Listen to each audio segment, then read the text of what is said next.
익산시가 농지 훼손을 이유로 700억 원 규모의 왕궁 물류단지 조성을 반대하자 사업을 추진한 업체가 반발하고 있습니다. 물류단지 완공으로 3,000명의 고용 효과를 기대했지만 익산시가 승인 절차를 미루면서 사업 추진이 쉽지 않을 것으로 보입니다. 전주에서 장례식장 건축을 둘러싼 갈등이 커지고 있습니다. 전주시가 주민 민원을 이유로 장례식장 건축 허가를 불허하자 사업자는 법정 소송으로 맞서고 있습니다. 교육부가 정부 방침을 잘 따르는 교육청에만 특별 교부금을 배정하면서 누리예산 등으로 대립각을 세운 전북교육청이 교부금을 받을 수 없게 됐습니다. 교육부가 예산을 무기로 교육자치를 훼손한다는 논란이 일고 있습니다. 현대차 전주공장의 한 해 상용차 생산량이 20년째 6만 대가량에 머물고 있습니다. 정동영 의원이 생산량 증대를 위한 원탁회의를 제의한 가운데 노사관계를 어떻게 푸느냐가 생산량 확대를 위한 쟁점이 될 것으로 보입니다. 여러분 안녕하십니까? JTBC 8시 뉴스입니다. 익산 왕궁에 700억 원 규모의 물류단지 조성 사업이 추진되고 있죠. 하지만 익산시가 지역 소상공인들의 피해를 우려해 농지 전용 허가에 반대하면서 사업 추진에 어려움을 겪고 있습니다. 김진형 기자입니다. 지난 2010년부터 추진한 왕궁 물류단지 사업 부지입니다. 오는 2018년까지 700억 원을 들여 물류시설과 상업시설, 지원시설 등을 짓게 됩니다. 현재 50여 개의 법적 절차를 마치고 경관심의 보완과 농지 전용 절차만을 남겨놓고 있습니다. 하지만 물류단지 조성 사업이 마지막 승인 절차를 앞두고 차질이 우려되고 있습니다. 익산시는 사업 부지가 농업진흥지역으로 보존 가치가 크다며 전라북도에 농지 전용 불가 입장을 내놓았기 때문입니다.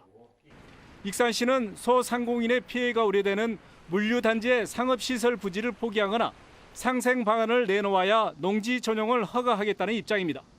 소상공인들과 좀 서로 같이 살 수 있는 방안을 마련해서 시민들이 원하는 방향으로 물류단지가 추진되었으면 합니다. 사업 추진업체는 아울렛 사업까지 포기했는데 익산시가 발목을 잡고 있다며 익산시가 먼저 농지 전용을 허가해야 상생 방안을 내놓겠다며 맞서고 있습니다. 그럼 일단 농지 전용이 진행이 된다면은 간담회나 공청회를 할 것이고 앞으로의 발전 방향 그리고 지역 주민과 지역 소상공인과 같이 갈 수 있는 방안에 대해서 중점적으로 논의하겠습니다. 물류단지가 완공되면 3천여 명의 고용 효과, 5천억 원의 투자 효과가 기대됩니다. 그러나 익산시와 물류단지 추진업체가 소상공인 상생 방안을 놓고 정면 충돌하면서 늦어지지 않을까 우려가 커지고 있습니다. JTBC 뉴스 김진영입니다. 장례와 관련된 시설은 여전히 기피 시설로 여겨지고 있는데요. 전주에서 장례식장 건립을 두고 주민과 사업자, 행정당국 사이에 갈등이 이어지고 있습니다. 권대성 기자가 보도합니다. 전주 도심의 한 병원입니다. 부속 시설로 장례식장을 운영하려 하자 주변 주민들이 강하게 반발했습니다. 전주시는 교통량이 많다는 점과 주거 환경 등을 이유로 병원 측의 영업 신고를 받아주지 않았습니다. 고등학교와 초등학교가 분포돼 있고 그리고 아파트로 둘러싸여 있어서 주거 환경에 좀 침해가 우려가 되고요. 중대한 공익상의 필요가 있다고 판단을 해서 병원 측은 법적인 요건을 모두 갖췄는데도 민원을 이유로 거부당했다면서 법원의 판단을 구하고 나섰습니다.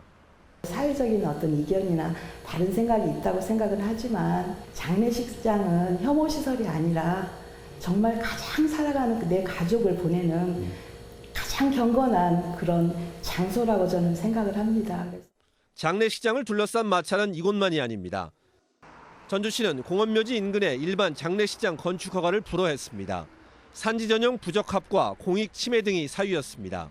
사업자는 소송을 냈고 최근 1심 법원은 불허 사유가 재량권을 넘어서고 형평에도 어긋난다면서 사업자의 손을 들어줬습니다.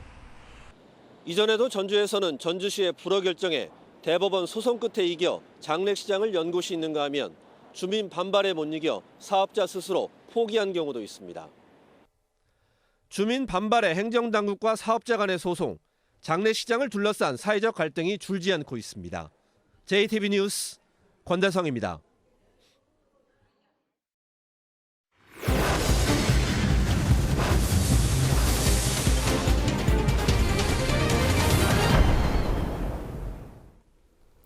전북교육청이 교육부의 재정평가에서 최하위권에 머물러 평가 결과에 따른 특별교부금을 단 한 푼도 못 받게 됐는데요. 정부 방침을 잘 따른 교육청만 높은 순위에 올라 예산을 무기로 교육 자치를 훼손하고 있다는 비판이 커지고 있습니다. 조창현 기자입니다.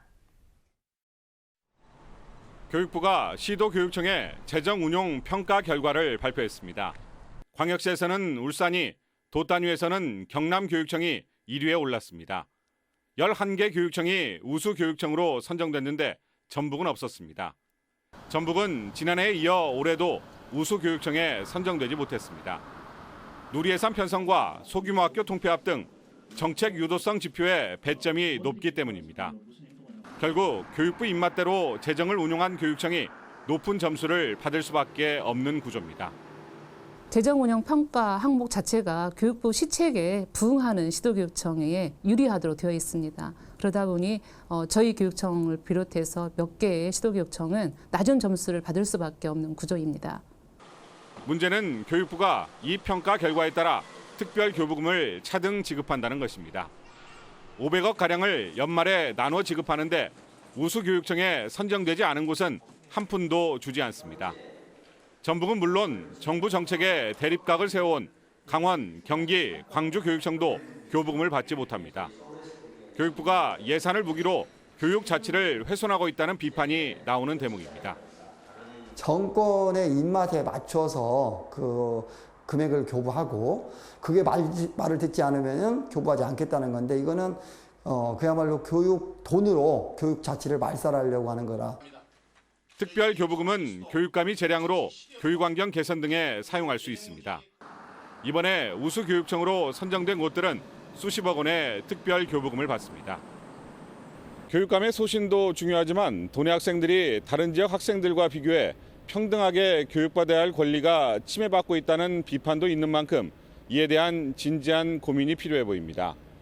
JTB 뉴스 조창현입니다.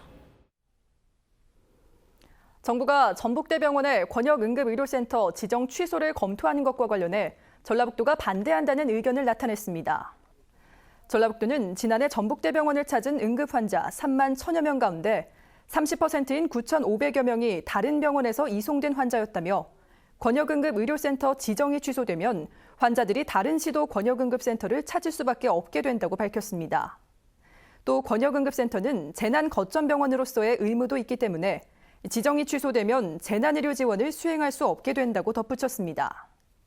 보건복지부는 오는 20일에 중앙응급의료위원회를 열고 지난달 말 2살 난 아이를 제때 치료하지 못한 전북대병원에 대해 권역응급의료센터 지정 취소를 논의할 예정입니다. 익산시가 폐석산에 대해 전수조사를 실시하기로 했습니다. 익산시는 낭산면과 함여릅 등 복구 중인 18개 폐석산에 대한 전수조사를 실시해 폐기물에 의한 불법 복구가 이루어지고 있는지 철저히 조사하겠다고 밝혔습니다. 또 시민 감시반을 운영해 석산 개발과 복구 과정에서 발생할 수 있는 환경오염과 공무원 유착 등 위법 행위를 막기로 했습니다. 지역 정치권에서 일자리를 늘리기 위해 현대자동차 전주 공장의 생산량 확대를 제안했다는 소식 전해드린 적이 있습니다. 먼저 현대차 노사 관계가 개선돼야 생산량 확대가 가능할 것으로 보입니다. 송창용 기자가 보도합니다. 지난 1995년에 완공된 현대자동차 전주 공장입니다. 공장을 본격 가동한 이듬해 버스와 화물차 4만 8천 대를 생산했습니다. 이후 10여 년째 한 해 생산량이 6만 대가량에 머물고 있습니다. 지난해 생산량 또한 6만 3천 대에 그쳤습니다. 현대차의 생산량을 늘려 일자리를 만들자는 제안은 이런 배경에서 나왔습니다. 현대차 노사, 그다음에 정치권, 그다음에 지사, 시장 해서 시민 대표 해서 한번 원탁회의를 한번 하자. 그러나 현대차가 그동안 증산 노력을 하지 않은 게 아닙니다. 현대차는 연간 생산 능력을 10만 3천 대까지 늘리기 위해 2007년과 2013년에 각각 1,000명씩 모두 2,000명의 생산 인력을 추가로 채용했습니다. 하지만 근무 여건 악화를 우려하는 노조와의 협상이 어려움을 겪으면서 제반 여건을 갖추고도 수출 물량 확보에 적극 나서지 못하고 있습니다. 지난 6월 투르크메니스탄에 시내버스 500대를 수출하기로 협약했지만 아직 생산 일정을 잡지 못하고 있는 게 그 예입니다. 결국 노사 관계를 어떻게 풀어나가느냐가 생산량 확대로 이어지는 열쇠인 셈입니다. 생산 설비에 비해서 우리가 생산량이 부족한 게 사실입니다. 그래서 좀 더 양을 키워야 된다는 것에 대해서는 저희 회사 전체나 전라북도에서 다 생각하고 있기 때문에 이제 저희 임금 생산도 끝나고 했기 때문에 서로 합심해서 양을 키우기 위해서 노력할 것입니다. 한 해 매출이 3조 원대에 이르는 현대차 전조공장은 지역 총생산의 8~9%를 차지하는 지역의 대표 기업입니다. 가뜩이나 어려운 지역 경제를 활성화하기 위해 노사 간 화합과 협력이 필요하다는 여론이 높아지고 있습니다. JTB 뉴스 송창용입니다. 전라북도가 전북 정치권과 협력해 내년도 국가 예산을 국회가 심의할 때 3,500억 원 이상 더 확보하기로 했습니다. 증액을 추진하는 주요 사업은 새만금 동서도로와 남북도로 등 기반시설과 탄소산업 클러스터, 태권도원 명예의전당, 동학농민혁명 기념공원입니다. 현재 정부 예산안에 반영된 내년도 전북 국가 예산은 5조 8,577억 원입니다. 김영란법으로 불리는 부정청탁과 금품수수금지법의 영향으로 자치단체 업무 추진비가 삭감됩니다. 전라북도는 내년에 세계 태권도 대회와 잼버리 유치 등의 업무 추진비가 필요하지만 사회적인 분위기에 동참하기 위해 간부급 공무원의 기관 운영 업무 추진비와 시책 추진 업무 추진비를 내년부터 5에서 10%가량 삭감하는 방안을 검토하고 있습니다. 반면 전북도의회는 매달 130만 원에서 많게는 420만 원인 의장단의 업무 추진비를 삭감하려는 움직임을 보이지 않아 대조를 보이고 있습니다. 동학농민군의 최고 지도자 전봉준 장군의 것으로 추정되는 묘소에 대한 발굴 조사가 시작됐습니다. 실제 전봉준 장군의 유해가 발굴될지 학계에 관심이 높습니다. 하원호 기자입니다. 묘소 앞에 모인 천안전 씨 후손들이 술을 따르고 예를 올립니다. 봉분조차 거의 남지 않은 이 초라한 무덤이 주목받고 있는 이유는 비석에 새겨진 8글자 때문입니다. 장군 천안전공 지묘. 천안전 씨 출신의 장군이라는 뜻인데 동학농민군의 최고 지도자 전봉준 장군이 바로 천안전 씨입니다.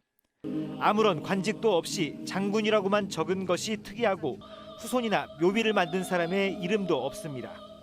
더구나 이곳이 전 장군이 마지막까지 살았던 곳과 매우 가깝다는 점도 전봉준 장군의 묘일 가능성에 힘을 실어주고 있습니다.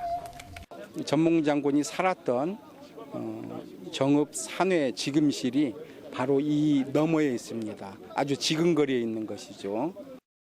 전봉준 장군은 1895년 4월 서울에서 처형됐습니다.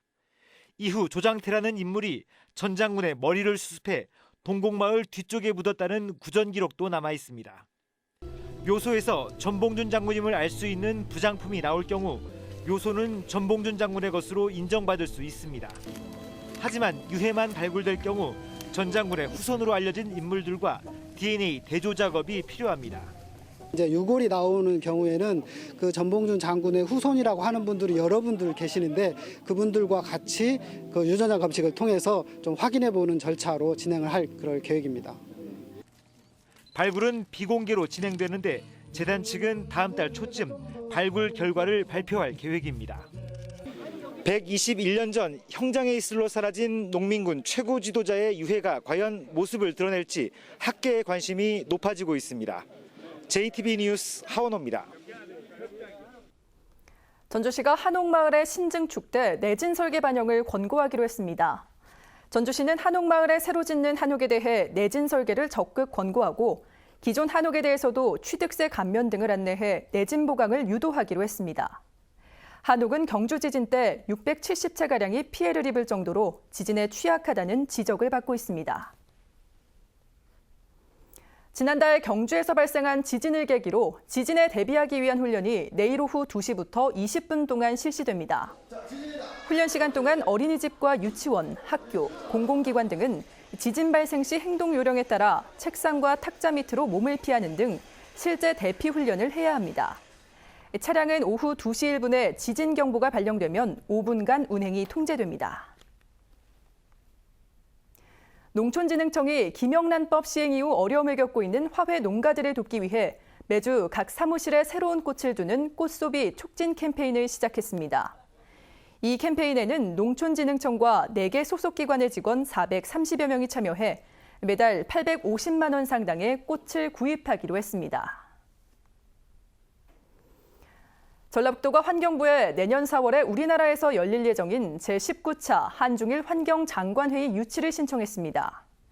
전라북도는 한중일 환경장관회의를 유치하면 일시군 일생태 관광지 사업 등 전북의 생태 관광 사업을 적극 홍보할 계획입니다.